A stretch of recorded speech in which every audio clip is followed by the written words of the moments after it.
आणि आता एक महत्त्वाची अपडेट हाती येते। काँग्रेसची राज्यामधली उमेदवारांची दुसरी यादी जाहीर झालेली आहे। रामटेक मतदारसंघ, ज्या मतदारसंघामधनं कुणाला उमेदवारी मिळणार याबद्दल महाविकास आघाडीमध्ये बऱ्याच चर्चा सुरू होत्या।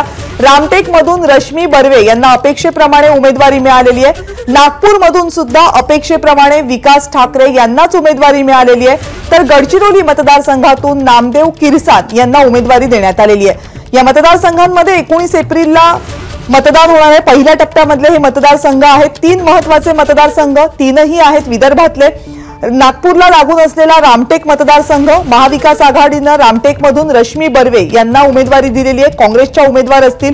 नागपूरमधनं काँग्रेसचा कोण उमेदवार असेल, कारण नागपूरमध्ये भाजपकडून जी उमेदवारी घोषित झालेली आहे ती नितीन गडकरी यांना झालेली आहे। त्यामुळे काँग्रेसचा उमेदवार कोण दिला जाणार याबाबत चर्चा सुरू होत्या। अपेक्षा हीच होती की विकास ठाकरेंना ही उमेदवारी दिली जाईल आणि विकास ठाकरेंचंच नाव नागपूरच्या लोकसभेच्या उमेदवारीसाठी घोषित करण्यात आलंय। तर गडचिरोली मतदारसंघामधून नामदेव किरसात यांना उमेदवारी देण्यात आलेली आहे। आणखीन माहिती सोमेश कोलगे आपल्याला देतील। सोमेश, नक्कीच कविता, ही काँग्रेसची चौथी यादी आहे आणि विशेषतः या यादीमध्ये महाराष्ट्रातील नावांचा समावेश करण्यात आलेला आहे। तर या महाराष्ट्रातील नावांमध्ये आपण ज्यावेळी पूर्वी जी बातमी दिली होती त्यानुसार विकास ठाकरे यांना नागपूरमधून उमेदवारी देण्यात आलेली आहे। रामटेकमधून रश्मी बर्वे यांना उमेदवारी देण्यात आलेली आहे। प्रशांत पडोले भंडाऱ्यातून काँग्रेसचे उमेदवार असतील। त्यात विशेष म्हणजे चंद्रपूर आणि ज्या नाना पटोलेंची नाव ज्या भंडारा गोंदियातील चर्चेत होतं तिथे नानांना अजूनपर्यंत उमेदवारी त्यांची घोषित करण्यात आलेली नाही। चंद्रपूरच्या बाबतीमध्ये अजूनपर्यंत तिढा कायम असल्यामुळे काँग्रेसनी चंद्रपूरची जागाही त्यावरही कोण उमेदवार असणार याची घोषणा केलेली नाहीये, पण इतर उमेदवारांची घोषणा या यादीच्या मार्फत करण्यात आली आहे। याच्यामध्ये रामटेक मधल्या ज्या उमेदवार आहेत त्यांच्या नावावर प्रश्नचिन्ह उपस्थित केलं जात होतं आणि जर मी चुकत नसेल तर ते जात पडताळणी प्रमाणपत्रावरून होतं। काय तोडगा निघाला नेमका? जात पडताळणी प्रमाणपत्रावरून त्यांच्यावरती जे प्रश्नचिन्ह उपस्थित केलेले आहेत ते स्वाभाविक आता जात पडताळणीची जी समिती आहे त्या समितीवर बऱ्याचशा गोष्टी अवलंबून असतात की त्या बाबतीत महाराष्ट्र सरकारचे अधिकारी काय स्टँड घेतात आणि काय भूमिका घेतात। परंतु सध्या तरी जी यादी आली आहे त्यानुसार रश्मी बर्वे यांनाच उमेदवारी घोषित करण्यात आली। चंद्रपूरच्या जागेचा तुम्ही उल्लेख केलात आणि त्याचबरोबर भंडारा गोंदिया या जागेचा सुद्धा उल्लेख केला। चंद्रपूरमध्ये खरं तर 2019 मध्ये एकमेव मतदारसंघ होता की जिथून काँग्रेसचा उमेदवार निवडून आला होता। का तिढा सुटत नाहीये? प्रतिभा धानोरकर यांनाच दिलं जाणार आहे तिकीट की अजून कुठल्या नावाचा विचार होतोय? चंद्रपूरमध्ये आपल्याला सर्वांना माहिती आहे की चंद्रपूरमधून शिवानी वडेट्टीवार, विजय वडेट्टीवार यांच्या कन्या स्वतः चंद्रपूरमधून लढण्यासाठी इच्छुक होत्या। परंतु शिवानी वडेट्टीवार यांच्या विरोधात प्रतिभा धानोरकर या देखील प्रयत्न करत होत्या चंद्रपूरच्या जागेसाठी। आता त्यावेळी प्रतिभा धानोरकरांच्या नावावर जवळपास शिक्कामोर्तब झालं होतं। सोनिया गांधींनी प्रतिभा धानोरकरांचं नाव निश्चित केलं होतं असं म्हणतात। परंतु मल्लिकार्जुन खरगेंकडून एक प्रश्न उपस्थित करण्यात आला की फक्त सहानुभूतीच्या बळावर निवडणूक जिंकता येऊ शकेल का आणि सहानुभूतीच्याच आधारावर निवडणूक जिंकता येईल का असा प्रश्न उपस्थित केल्यामुळे प्रतिभा धानोरकर यांचं नाव अडलं। पण मग शिवानी वडेट्टीवारांसाठी प्रयत्न करत असताना कुठेतरी एक महाराष्ट्र काँग्रेसकडून विजय वडेट्टीवार यांचंच नाव तिथे उमेदवार म्हणून जाहीर करावं असं सांगण्यात आलं। सध्या विजय वडेट्टीवार हे विरोधी पक्ष नेते आहेत आणि त्यामुळे स्वाभाविक विजय वडेट्टीवारांना तिथे उमेदवार म्हणून जाहीर करण्याऐवजी मग त्यांनी आपल्या बाजूने प्रयत्न केले की त्यांची उमेदवारी जाहीर केली जाऊ नये म्हणून। आणि त्यामुळे चंद्रपूरवरती नेमका उमेदवार आता कोणता असावा असा तिढा सध्या काँग्रेसमध्ये आहे जो अजूनपर्यंत सुटलेला नाहीये। अगदी 2-3 दिवसात फॉर्म भरण्याची वेळ येणार आहे, पण तरी सुद्धा अजूनपर्यंत चंद्रपुरात काँग्रेसचा उमेदवार कोण असणार याबाबत कोणताही निर्णय होत नाही। तर भंडारा गोंदिया आणि गडचिरोली मधनं सुद्धा उमेदवार जाहीर करण्यात आलेले आहेत। या उमेदवारांबद्दल थोडं सांगू शकाल?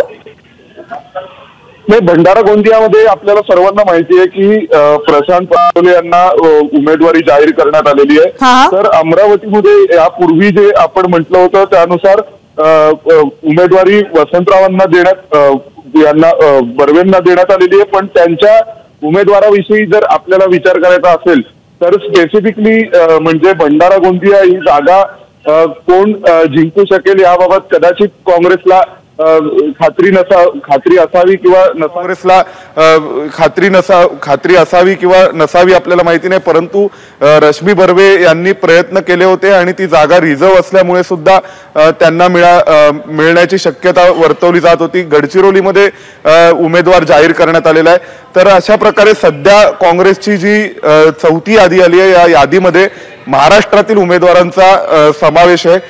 अजून जे काही मतदारसंघ आहेत, उदाहरणार्थ अगदी आपला जर विचारात घ्यायचा झाला तर चंद्रपूर सारखा मतदारसंघ जो आहे, जिथे काँग्रेसचे सिटिंग खासदार होते, त्या ठिकाणी कोण उमेदवार असणार याकडे सगळ्यांचं लक्ष लागलंय। आणि एक तर स्पष्ट होते आता जे नावं जाहीर झालेत त्यावरून नागपूरमधली लढत काय असणार आहे ती आता स्पष्ट होते, कारण नितीन गडकरी विरुद्ध विकास ठाकरे ही नागपूरमधली लढत आहे ही स्पष्ट होते। खरं तर नितीन गडकरी यांच्यासारखा उमेदवार नागपूरमधून देण्यात आल्यामुळे विरोधात उमेदवार कोण द्यावा याबद्दल महाविकास आघाडीमध्ये प्रचंड चर्चा सुरू होत्या आणि विकास ठाकरे यांच्या नावावर अखेर शिक्कामोर्तब करण्यात आलं। काय नेमकी कारण आहेत विकास ठाकरे यांच्या नावावर शिक्कामोर्तब करण्याची?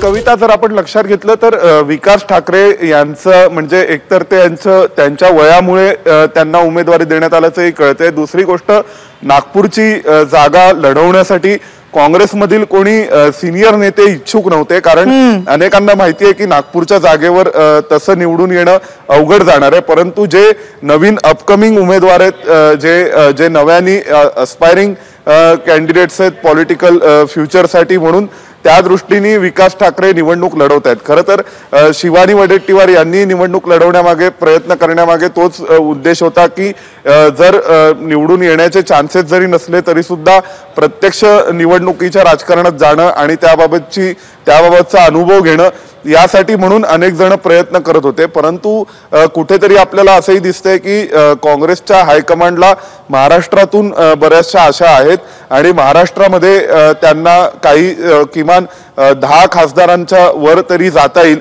अशीही त्यांचा एक अंदाज आहे। त्यामुळे काँग्रेस जास्तीत जास्त प्रयत्न करते, अनेक जागांवर सीट बाय सीट जास्त विचार करते आणि म्हणून इतका वेळ लागला की गेल्या वेळी फक्त 8 उमेदवारांची घोषणा करण्यात आली आणि आता या उमेदवारांची घोषणा करण्यात आली आहे। अजून भविष्यामध्ये काँग्रेस म्हणजे आता उद्या काँग्रेसची बैठक होणार होती असंही म्हटलं जात होतं, परंतु उद्या किंवा परवा ते रामटेक चंद्रपूर विषयी सुद्धा निर्णय करतील।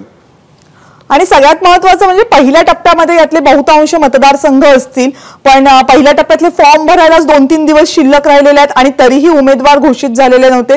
जी परिस्थिती महाविकास आघाडीची, बऱ्याच मतदारसंघांच्या बाबतीत तीच परिस्थिती महायुतीची सुद्धा आहे। वाट पाहत होते दोघं एकमेकांची की कोण आपले उमेदवार पहिले घोषित करते?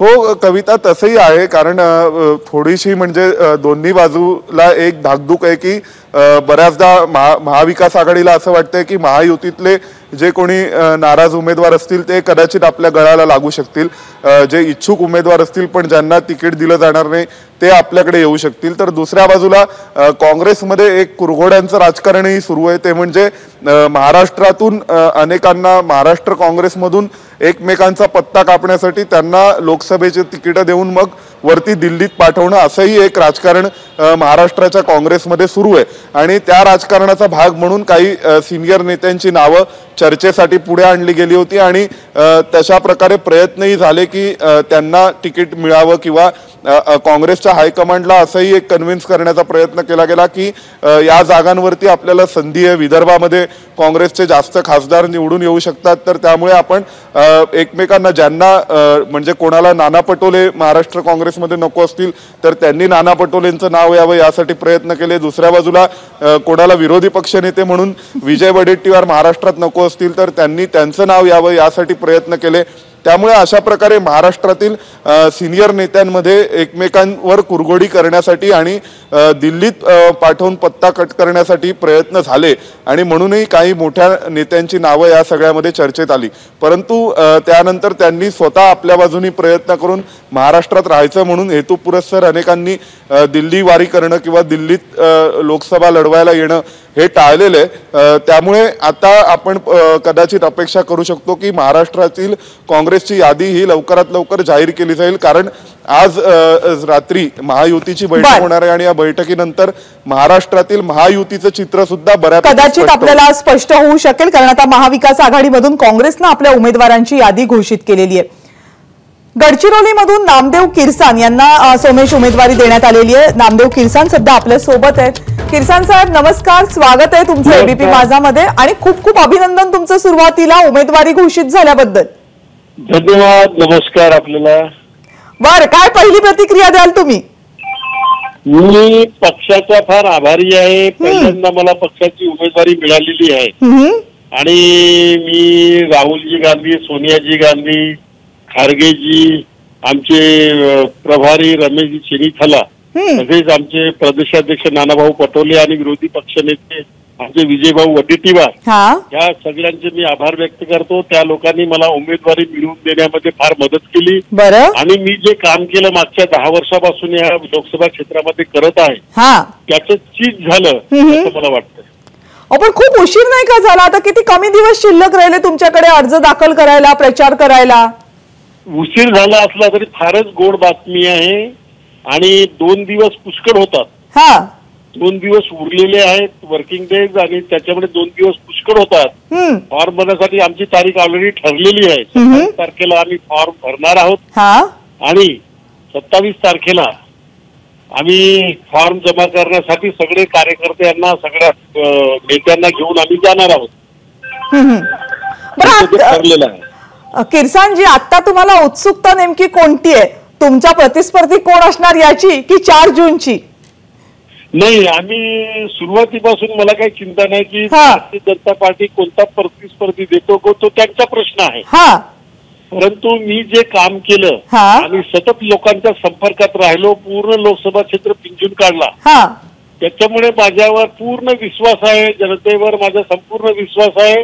त्या लोकांनी मला आश्वासन दिलं की तुम्ही यावेळेस खासदार झाल्याशिवाय कोणी तुम्हाला थांबवू शकत नाही। त्याच्यामुळे आमचा विजय निश्चित आहे। भारतीय जनता पार्टीने कोणीही उमेदवार दिला तरी आम्हाला काही फरक पडत नाही।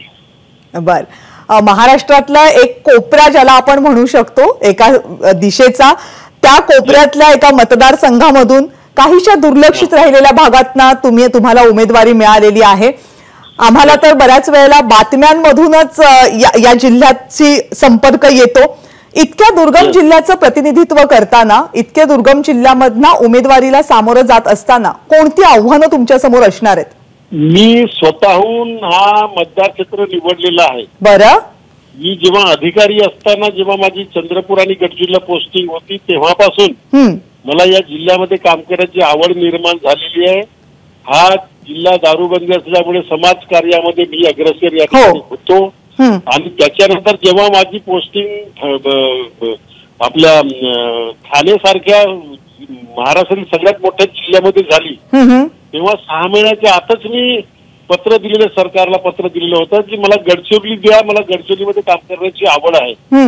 गडचिरोलीचं अट्रॅक्शन मला सुरुवातीपासून आहे, कारण की मला काहीतरी करून दाखवायचं। पण तुम्ही मूळचे पण गडचिरोलीचेच? माफ करा, मला माहित नाही तुमच्याबद्दल। मूळचे पण तुम्ही गडचिरोलीचेच?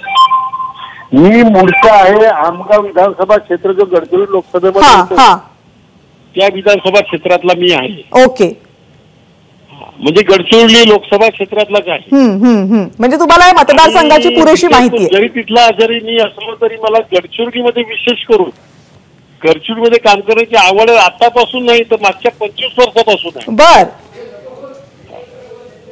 म्हणून मी हा मतदार क्षेत्र निवडला ना, मागच्या 10-12 वर्षापासून मी या लोकसभा क्षेत्रात काम करतोय। किरसानजी, तुम्हाला उमेदवारी घोषित झालेली आहे। एका आव्हानात्मक जिल्ह्यामधना तुम्ही या उमेदवारीला सामोरं जाणार आहात। तुमच्या उमेदवारीसाठी तुमचं अभिनंदन आणि पुढच्या तुमच्या प्रचारासाठी आणि या निवडणुकांसाठी तुम्हाला खूप खूप शुभेच्छा. धन्यवाद. तुम्ही एबीपी माझाशी संवाद साधला त्याबद्दल आभारी आहे मी. धन्यवाद. धन्यवाद. धन्यवाद. तर काँग्रेसची महाराष्ट्रातली दुसरी यादी घोषित झालेली आहे. विदर्भातल्या मतदारसंघांचा या यादीमध्ये समावेश आहे. महायुती की महाविकास आघाडी, कुणाच्या जागा इथून पहिल्या घोषित होणार याकडे लक्ष लागलेलं होतं, कारण दोनही बाजूंनी चर्चा आणि बैठका सुरू होत्या. दिल्लीमधनं जी दुसरी यादी जाहीर झालेली आहे त्यामध्ये काँग्रेसच्या विदर्भातल्या जागांचा समावेश आहे. त्यामध्ये रामटेक आहे, भंडारा गोंदिया आहे, गडचिरोली आहे, या जागांचा समावेश आहे. गडचिरोलीमधून नामदेव किरसान यांना उमेदवारी जाहीर करण्यात आलेली आहे. अगदी काही क्षणांपूर्वी ते आपल्याशी संवाद साधत होते. रामटेक मतदारसंघामधनं रश्मी बर्वे यांना उमेदवारी देण्यात आलेली आहे. नागपूर मतदारसंघामधनं अपेक्षेप्रमाणे विकास ठाकरे यांना उमेदवारी जाहीर झालेली आहे. गडचिरोली, भंडारा गोंदिया, रामटेक, नागपूर या मतदारसंघांचा आज जाहीर झालेल्या उमेदवारांच्या यादीमध्ये समावेश आहे. पुन्हा एकदा जाऊयात आपले प्रतिनिधी सोमेश कोळगे यांच्याकडे. सोमेश, एकीकडे विदर्भातल्या मतदारसंघांची यादी जाहीर होत असताना बाकीकडच्या मतदारसंघांमध्ये म्हणजे काँग्रेसनंच लीड घेतलेला आहे, पण महाविकास आघाडीमधले दुसरे पक्ष मात्र आपल्या कोणत्याही जागा अजूनही घोषित करत नाहीयेत.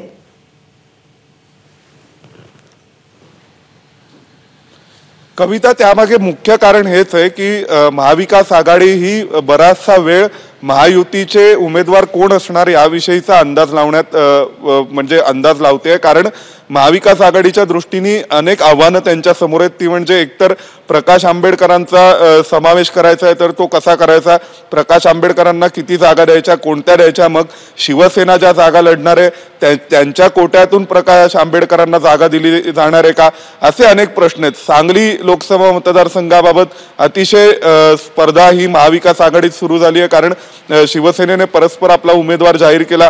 काँग्रेसला देखील तो मतदारसंघ हवाय. स्वतः विश्वजित कदम त्यासाठी दिल्लीत आले होते आणि दिल्लीत थांबले होते. त्यासोबत इतरही अनेक मुंबईतील अनेक मतदारसंघांबाबत वाद सुरू आहे. त्यामुळे महाविकास आघाडीसाठी मतदारसंघांवरती उमेदवार जाहीर करणे इतकं सोपं नाहीये.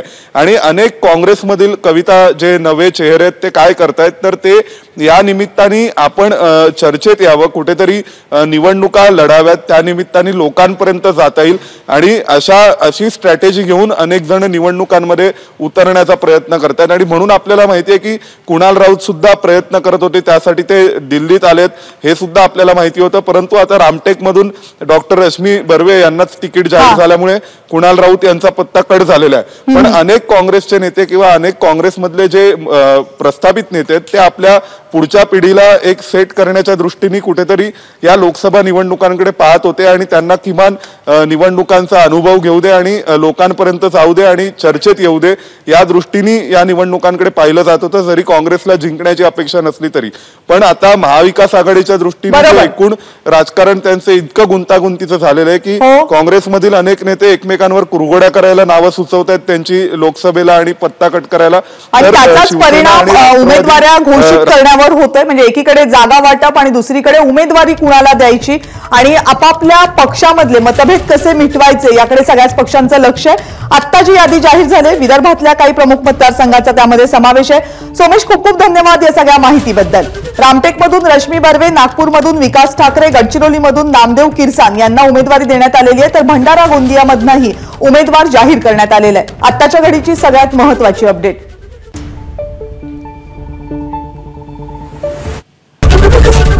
एबीपी माझा, उघडा डोळे बघा नीट.